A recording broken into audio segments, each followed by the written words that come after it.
오늘 우리에게 주신 말씀은 사도행전 6장 1절에서 7절까지 제가 봉독하겠습니다.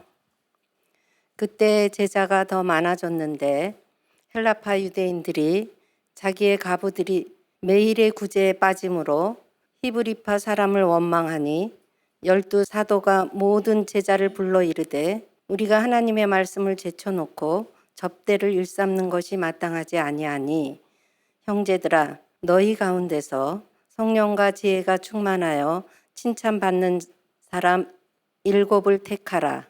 우리가 이 일을 그들에게 맡기고 우리는 오로지 기도하는 일과 말씀 사역에 힘쓰라 하니 온 무리가 이 말을 기뻐하여 믿음과 성령이 충만한 사람 스데반과 또 빌립과 브로고노와 니가노르와 다몬과 바메나와 유대교에 입교했던 안디옥 사람 니골라를 택하여 사도들 앞에 세우니 사도들이 기도하고 그들에게 안수하니라. 하나님의 말씀이 점점 왕성하여 예루살렘에 있는 제자의 수가 더 심히 많아지고 허다한 제사장의 무리도 이 도에 복종하니라. 아멘. 할렐루야. 오늘도 수요 예배에 오신 여러분을 주님의 이름으로 환영합니다. 또한 귀한 헌신으로 함께 해주신 육여선교회와 함께 예배드리게 되어서 너무 감사를 드립니다. 우리 육여선교회 회원들께서 올려드린 찬양대로 주님께서 하늘의 복으로 넘치도록 채워주시기를 축복합니다. 네, 오늘은 시험을 이기는 승리라는 제목으로 사도행전에 나온 초대교회의 3가지 시험에 대해 이야기를 나누려고 합니다. 교회를 세워가면서 우리가 어떤 시험을 당하게 될 것이고 또 어떻게 그 시험을 이겨낼 수 있는지에 대한 말씀을 함께 나누려고 합니다. 예수님께서 십자가에서 죽으시고 부활하신 후에 흩어진 제자들을 찾아가셨습니다. 실패감과 두려움에 휩싸인 제자들에게 부활하신 몸을 보여주시면서 그들을 격려하고 또 위로하셨습니다. 그리고 40일 동안 제자들과 함께 머무시면서 복음에 대해서 다시 알려주셨습니다. 40일 뒤에 예수님께서는 제자들과 함께 예루살렘에 있는 감람산으로 가셔서 아주 중요한 당부를 하시고 그들이 보는 가운데 하늘로 승천하십니다.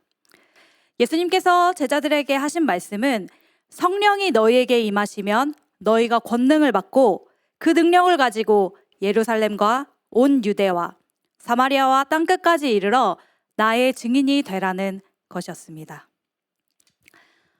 제자들은 부활하신 주님을 보았고 자신의 두 눈으로 하늘로 승천하시는 예수님을 보았습니다. 그리고 예수님께서 그동안 가르쳐 주신 복음에 대해서 더욱 잘 알게 되었습니다. 약 1달 전만 해도 무서워서 예루살렘에서 멀리 도망쳤던 제자들이 예수님의 말씀을 듣고는 다시 용기를 내어서 예루살렘으로 들어갑니다. 그리고 한 집에 모여서 다 함께 기도하기 시작합니다. 예수님은 이제 제자들 곁에 계시지 않았지만 예수님이 계셨던 것처럼 그들은 함께 먹고 마시며 또 함께 기도했습니다. 그렇게 열흘이 지나고 그날도 어김없이 기도하는 가운데 놀라운 일을 경험하게 됩니다. 그들은 바람 같은 소리와 불의 혀처럼 갈라지는 것이 각 사람 위에 머무는 것을 보았고 갑자기 그들의 말이 다른 나라의 말로 바뀌는 것을 경험하였습니다. 그들은 그것이 예수님께서 약속하신 성령님이심을 알았습니다. 그리고 다른 언어로 말하는 것이 예수님께서 말씀하시는 권능이라는 것도 알게 되었습니다. 그날은 오순절이었습니다. 오순절은 유월절 이후 50일째 되는 날로 구약의 77절이라고 불리는 절기입니다. 이 날을 기념하기 위해서 예루살렘에는 하늘 아래 있는 모든 나라에서 모인 유대인들로 가득 차 있었습니다. 거리마다 가득 찬 사람들은 제자들이 모여있는 집에서 흘러나오는 각 나라의 언어를 듣고는 깜짝 놀랐습니다. 누군가는 그들이 술에 취했다고 생각을 했습니다. 그때 베드로는 성령의 권능으로 사람들 앞에서 자신들에게 무슨 일이 일어났는지 예수 그리스도와 성령에 대해서 담대히 말하기 시작했습니다. 그리고 그날 3,000명의 사람들이 예수님을 믿게 되었습니다. 그들이 숨어서 기도하던 그곳은 교회가 되었습니다. 예수님의 죽으심과 부활로 시작된 이 땅의 첫 번째 교회, 예루살렘 교회가 그곳에서 탄생한 것입니다. 그 교회 안에는 성령의 역사가 가득했고 복음의 능력이 넘쳐났으며 사람들은 죄를 용서받고 또 새로운 삶을 선물로 받았습니다. 놀라운 기쁨과 탄성이 교회 안에 가득했습니다. 사도들을 통해 안진뱅이가 일어나고 병든 자들이 고침을 받았으며 심지어 죽은 자들도 살아나는 놀라운 이적이 나타났습니다. 초대교회는 사도들의 가르침과 교제와 떡을 떼는 일과 기도에 힘쓰면서 공동체를 이루었습니다. 새로 구원받은 사람들은 사도들의 돌봄을 받으며 함께 성장했습니다. 그 누구도 교회와 맞설 수 없을 만큼 교회는 든든히 세워져 갔습니다. 오늘날 이곳에 새로운 성전을 세워가는 우리에게도 동일한 역사가 있게 되기를 주님의 이름으로 축복합니다. 우리가 모여서 기도할 때 성령의 역사가 가득하고 복음의 능력이 넘쳐나고 우리의 죄가 용서받고 그리스도 안에서 새로운 삶을 살게 되는 역사가 우리 가운데 있기를 바랍니다. 그것이 하나님께서 처음 교회를 세우실 때 교회 가운데 베푸신 은혜이며 지금까지도 우리 가운데 역사하는 은혜임을 기억하시기 바랍니다. 그런데 초대교회는 성령이 임하고 교회가 세워진 직후에 곧바로 시험을 맞이했습니다. 마귀가 가장 경계하는 것은 사도행전 2장에서 본 것처럼 교회가 성령 충만한 가운데 계속 부흥하는 것입니다. 성령의 역사가 강할수록 마귀는 어떻게 해서든지 교회를 무너뜨리려 합니다. 지난 2000년 동안 교회는 이런 영적 싸움 속에 서 있었습니다. 하나님께서 교회를 세우실 때 마귀도 반드시 공격합니다. 오늘 본문은 6장만 읽었지만 사도행전 4장, 5장, 6장에서는 초대교회가 당한 3가지 시험이 각각 나타나고 있습니다. 그렇다면 초대교회는 어떤 마귀의 시험을 당했고 또 어떻게 그것을 이겨내어 예수님의 명령, 곧 온 세상에 복음을 전하고 제자를 삼으라는 말씀을 이루어냈는지 함께 보면서 오늘 우리도 시험을 어떻게 이길 것인지 함께 생각해 보면 좋겠습니다. 교회가 당면한 첫 번째 시험은 교회 밖에서 시작되었습니다. 교회가 박해를 받았습니다. 사도들이 담대히 예수님의 이름을 전하고 예수의 이름으로 능력을 행하기 시작하자 예수를 십자가에 못 박아 죽였던 사람들이 술렁거리기 시작했습니다. 만일 예수님이 참으로 그리스도이시라면 그들에게는 큰 위기가 다가온 것이었습니다. 그래서 복음을 전하는 사도들을 불러다가 옥에 가두고 협박하기 시작합니다. 다시는 예수의 도에 대해서 전하지 말라고 엄포를 놓습니다. 사도행전 4장 17절에서 18절 말씀입니다. 제가 읽겠습니다. 이것이 민간에 더 퍼지지 못하게 그들을 위협하여 이후에는 이 이름으로 아무에게도 말하지 말게 하자 하고 그들을 불러 경고하여 도무지 예수의 이름으로 말하지도 말고 가르치지도 말라 하니. 교회를 박해한 자들은 어떤 자들입니까? 실제로 예수님을 십자가에 못 박았던 자들입니다. 제자들도 같은 제목으로 얼마든지 잡아 위협할 수 있었습니다. 제자들이 예수님이 돌아가실 때 무서워하고 도망갔던 이유가 바로 이들이 너무 두려웠기 때문이었습니다. 마귀는 먼저 외부에서 교회를 대적하는 세력들을 통해 교회를 무너뜨리려고 합니다. 교회의 평판을 나쁘게 만들고 복음이 진리가 아닌 것처럼 사람들을 호도합니다.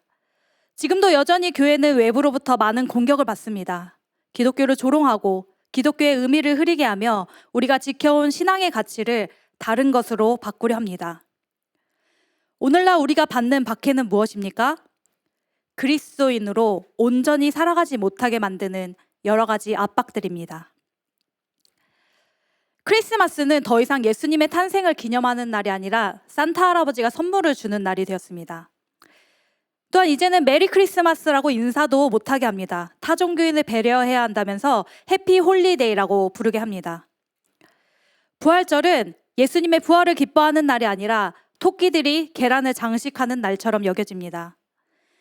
세상은 기독교의 문화를 즐기면서도 기독교가 주도권을 가지지 못하도록 만듭니다.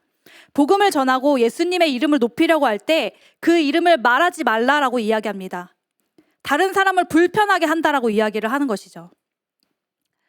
그렇다면 사도들은 이런 위협과 핍박 가운데 어떻게 반응했을까요?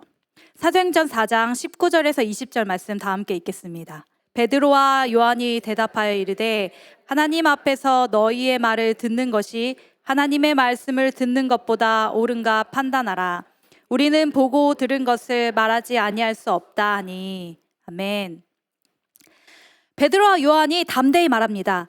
우리는 예수님의 부활을 눈으로 보았고 예수님의 음성을 내 귀로 들었습니다. 그러니 이것을 전하지 않을 수 없습니다.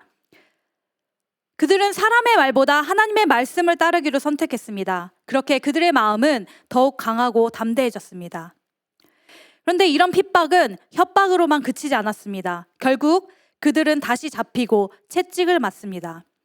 사도행전 5장 40절 말씀입니다. 그들이 옳게 여겨 사도들을 불러들여 채찍질하며 예수의 이름으로 말하는 것을 금하고 놓으니. 그럼에도 사도들은 멈추지 않았습니다. 오히려 이 일에 대하여 이렇게 반응합니다. 41절 말씀 함께 읽겠습니다. 사도들은 그 이름을 위하여 능욕받는 일에 합당한 자로 여기심을 기뻐하면서 공회 앞을 떠나니라. 아멘. 사도들은 예수의 이름을 위해 능욕받는 것이, 욕을 먹는 것이 당연한 것임을 알았습니다. 예수의 이름의 능력이 더 나타날수록 마귀가 더욱 이 일을 막고 방해할 것이라는 것도 알았습니다. 요한복음 15장 20절에 보면 예수님께서 제자들에게 이렇게 말씀하셨습니다. 사람들이 나를 박해하였은즉 너희도 박해할 것이다. 그래서 제자들은 핍박이 오는 것을 기뻐했습니다. 그것이 진짜이기 때문입니다. 사랑하는 성도 여러분, 우리는 지금 직접적인 채찍과 감옥의 박해는 없을지 모르지만 더 교묘한 압박 속에 살아가고 있습니다. 예수님의 이름을 드러내지 못하게 만드는 분위기, 믿음을 드러내면 불편한 사람이 되는 그런 세상 속에 살고 있습니다. 그렇다면 우리는 스스로에게 질문해야 합니다. 나는 정말 예수님의 이름을 드러내며 살고 있는가? 아니면 조용히 숨기며 살고 있는가? 성전을 세우는 과정 속에도 교회는 반드시 외부의 소리를 듣게 됩니다. 비판도 있을 수 있고 오해도 있을 수 있으며 때로는 공격도 있을 수 있습니다. 그때 우리는 묻습니다. 사람의 말을 따를 것인가? 하나님의 말씀을 따를 것인가? 교회가 흔들리는 이유는 환경 때문이 아니라 기준이 흔들리기 때문입니다. 그렇다면 우리는 어떻게 이 시험을 이길 수 있습니까? 하나님의 말씀을 선택하고 따라야 합니다. 담대하게 우리가 믿는 믿음을 선포해야 합니다. 성령님이 주시는 담대함으로 예수님의 이름을 더욱 높일 때 그때 우리는 승리할 수 있습니다. 우리가 예수의 이름을 선포하면 마귀는 두려워 떠나갈 줄 믿습니다. 우리의 기준을 믿음의 이유이신 그리스도께 두고 그 이름을 영광스럽게 할 때 마귀는 떠나가고 교회는 승리하게 될 줄을 믿습니다. 두 번째 마귀의 전략은 교회 안으로 들어오는 것이었습니다. 마귀는 성도들의 마음에 거짓과 위선을 심어줌으로 교회를 무너뜨리려고 했습니다. 초대교회가 점점 부흥하면서 사람들은 자신들의 가진 것을 모아서 서로 나눠 쓰고 가난한 사람들에게도 공평하게 나누어주기 시작했습니다. 기쁘고 순전한 마음으로 자신의 것을 내어놓기 시작합니다. 그런데 아나니아와 삽비라라는 부부의 마음에 다른 마음이 생겼습니다. 땅을 팔아 일부만 교회에 내고 그것이 전부인 것처럼 거짓말을 하기로 한 것입니다. 아나니아가 베드로를 찾아가서 땅값을 내려놓습니다. 베드로는 그들의 거짓을 한눈에 알아보고 이렇게 말합니다. 사도행전 5장 3절 말씀입니다. 베드로가 이르되 아나니아야 어찌하여 사탄이 내 마음에 가득하여 내가 성령을 속이고 땅값 얼마를 감추었느냐. 너는 마음에 사탄이 가득해서 성령을 속이고 하나님께 거짓말을 한 것이다. 그 말을 들은 아나니아는 변명할 기회조차 없이 그 자리에서 죽게 됩니다. 그리고 그의 아내 삽비라도 아나니아와 같이 거짓말을 하고 죽게 됩니다. 많은 사람들이 이 성경의 말씀을 보면서 이렇게 생각합니다. 하나님 너무하시네요. 거짓말 한 번에 이렇게까지 가혹하실 수 있습니까? 생명을 거두시다니요. 너무 가혹합니다. 그래도 그들의 의도는 구제하려고 땅도 판 것 아니었겠습니까? 그러나 아나니아와 삽비라는 단순히 돈 몇 푼을 가지기 위해서 거짓말한 것이 아니었습니다. 그들의 중심은 하나님의 일을 하는 데 있지 않았습니다. 그들은 자신들이 구제하는 그런 선한 사람들로 보이기를 원했습니다. 자신이 드러나기 위해서 교회를 이용했습니다. 그래서 거짓과 위선으로 사도들을 찾아갔습니다. 그러나 하나님은 교회의 시작부터 거짓과 속임수로 교회가 세워지는 것을 철저하게 막으셨습니다. 만약 이런 일이 없었더라면 교회가 정직하고 숨김없는 공동체가 되지 못했을 것입니다. 이 일에 대하여 교회는 이렇게 반응합니다. 사도행전 5장 11절입니다. 함께 읽겠습니다. 아멘. 온 교회가 하나님께서 마음의 중심을 보고 알고 계심을 깨닫고 거짓과 위선을 행하는 것을 두려워하게 되었습니다. 오늘날 우리는 어떤 마음으로 교회를 섬기고 있습니까? 혹시 교회를 세우기보다 사람들에게 어떻게 보일지를 더 중요하게 여기고 있지는 않습니까? 사람들이 알아주지 않는 일에는 열심히 없지는 않습니까? 교회 안과 교회 밖에서의 모습이 다르지는 않습니까? 사랑하는 성도 여러분, 우리는 사람을 속이기 전에 먼저 하나님을 속일 수 있다고 착각하며 살아갈 때가 있습니다. 그러나 하나님은 우리의 행동보다 우리의 중심을 보십니다. 사람들에게 어떻게 보이느냐보다 하나님 앞에서 내가 어떤 사람인가가 더 중요합니다. 나는 과연 하나님을 위해 헌신하고 있는가? 아니면 사람에게 보이기 위해 헌신하고 있는가? 우리는 생각해야 합니다. 하나님께서는 우리 마음의 의도까지도 다 아신다는 사실을 교회가 알기 원하셨습니다. 그래서 아나니아와 삽비라를 죽이시면서까지 교회를 지키신 것입니다. 바라기는 우리 마음에 세워지는 성전, 곧 우리 교회가 하나님이 원하시는 가치를 이루어가는 공동체가 되기를 축복합니다. 세 번째 마귀의 시험은 교회의 부흥을 통한 시험이었습니다. 교회가 점점 부흥하면서 사도들의 일이 너무 많아지기 시작했습니다. 구제해야 할 과부들도 너무 많아져서 일각에서는 사도들이 공평하지 못하다는 불평의 소리가 터져 나오기 시작했습니다. 사도들은 감당하지 못할 만큼 많은 일을 해야 했고 급기야 기도와 말씀을 가르칠 시간마저 없어지기 시작했습니다.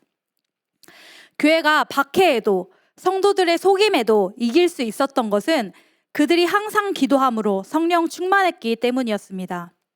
그런데 이제 마귀는 교회를 바쁘게 만들어서 사도들의 기도할 시간을 빼앗고 궁극적으로 그들의 성령 충만함을 빼앗아 가려고 했습니다.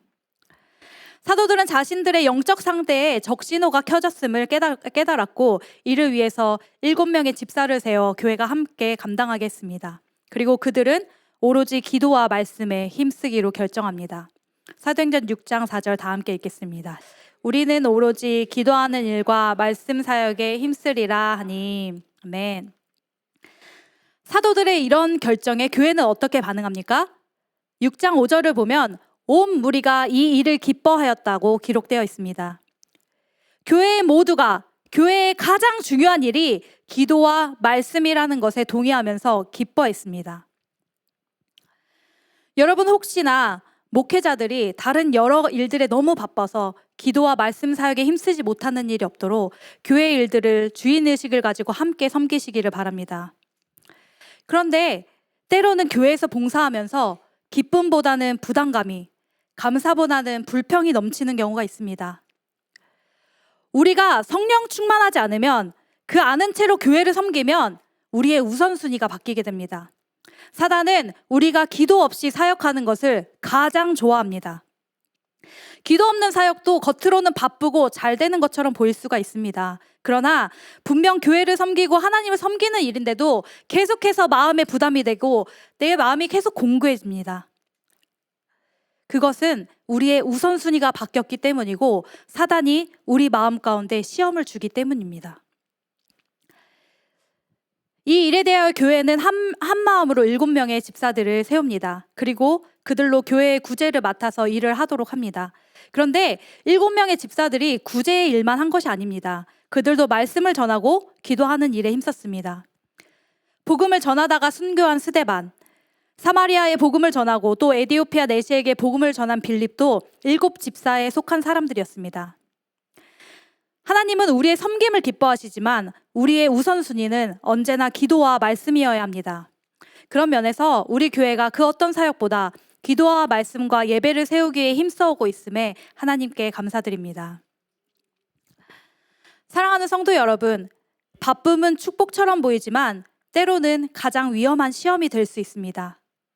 우리는 사역을 하고 있기 때문에 괜찮다라고 생각합니다. 교회를 위해 일하고 있기 때문에 문제가 없을 거라고 생각을 할 수 있습니다. 그러나 기도가 무너지면, 말씀이 약해지면 그 모든 수고는 우리를 지치게 만듭니다. 지친 마음으로 사역하면 성도들 안에 다툼이 생기고 불화가 생깁니다. 우리는 우리의 섬김이 단지 바쁨이 되어 기도를 무너뜨리는 시험이 되지 않도록 깨어 있어야 할 줄로 믿습니다. 그러므로 사랑하는 성도 여러분, 성령 충만함으로 우선순위를 잘 결정하고 기쁘게 사역하십시오. 목회자들이 기도와 말씀에 더욱 힘쓰며 성도들이 기도의 자리, 말씀의 자리를 가장 먼저 찾을 때에 우리 교회 안에 성령님이 주시는 기쁨이 가득할 줄 믿습니다. 그럴 때 교회를 무너뜨리려는 마귀의 계략이 무너지고 교회가 승리하게 될 줄 믿습니다. 우리는 오늘 말씀을 통해 사단이 교회를 무너뜨리기 위해 사용하는 3가지 전략, 곧 외부의 박해, 교회 안의 거짓과 위선, 그리고 너무 바빠서 기도와 말씀에 집중하지 못하게 만드는 시험을 보았습니다. 지금도 마귀는 여전히 교회에 같은 전략을 가지고 있습니다. 하지만 마귀는 성령님의 역사를 결코 이길 수 없습니다. 초대교회 때부터 지금까지 교회를 지켜오신 분은 성령님이십니다. 오늘 말씀은 이 시대의 교회가 어떻게 마귀의 공격을 이기고 승리할 수 있는지를 보여줍니다. 하나님이 원하시는 것은 성령 충만한 사람들이 함께 교회를 세워가는 것입니다. 성령 충만한 교회는 결코 무너지지 않습니다. 우리는 지금 성전을 세우고 있습니다. 하지만 하나님은 지금 우리를 세우고 계십니다. 우리가 먼저 바로 서야 교회가 바로 섭니다. 하나님의 말씀을 선택하고 마음의 거짓을 버리고 바쁨 속에서도 기도를 놓치지 마십시오.